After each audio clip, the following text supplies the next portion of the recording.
nating bansa sa kanilang lahi. Bakit tayong mga Pilipino hirap may pagmalaki kung ano tayo at kung ano ang mayroon sa atin? Bakit ang ibang dayuhan, gayon na lamang ang pagnanasa magkaroon ng lupain sa ating tinubuang lupa? Bakit ang mga dayuhan pa ang nakakakita kung ano ang mga potensyal at yamang mayroon ang ating bansa? Bakit hindi tayo matutong pahalagahan ang mga yamang ipinagkaloob sa atin dakilang may kapal?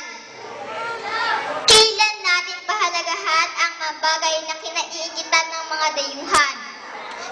Kailan natin mamahalin ang mga bagay na patuloy na nauubos dahil sa pagwawalang bahala at paglalabas-tangan sa ating yamang kalikasan?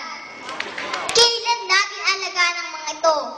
Kapag ito'y bus na at hindi na mapapalitan pa, kailan tayo magsisimulang mahalin ang ating bansa? Kapag pag-aari na ito ng mga banyaga? Ngunit, ano nga magagawa ko upang mag-isang tunay na Pilipino? Sapat na ba na nananalaysay sa aking dugo ang pagiging Pilipino?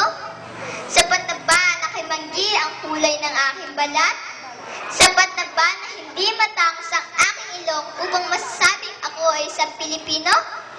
Sapat na ba na gumamit ng po at opo sa pananalita upang masasabi ako ay isang tunay na Pilipino?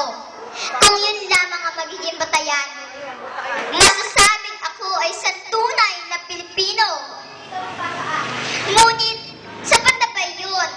Nakagawa na ba ako ng bagay na kaangat ng aking lahi? O isa rin ang mabigat sa aking inang bayan? Paano man magpaka-Pilipino? Dahilan ba na patagal tayong nasakop ng mga banyaga? Mula sa mga Espanyol, mga Amerikano, at mga Hapones? Sanay na ba tayo maging alipin sa ating sariling bayan? Dahil sa sobrang tagal natin naging tau-tauan sa ating lupa sinilangan, kailan may aalis ang pusong alipin? Hindi ba natin kayang may pagmalaki na tayo ay Pilipino? Ikinahihiya ba natin ito?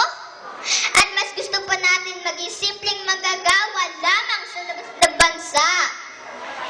Sapat na ba na magpadala tayo ng madolyares sa ating pamilya dito sa Pilipinas? Ipinagmamalaki ba natin na tayo ay Pilipino sa labas ng bansa? O pinipilit natin maging dayuhan sa ating sariling bayan sa pamamagitan ng pagtangkilik ng mga produktong stateside?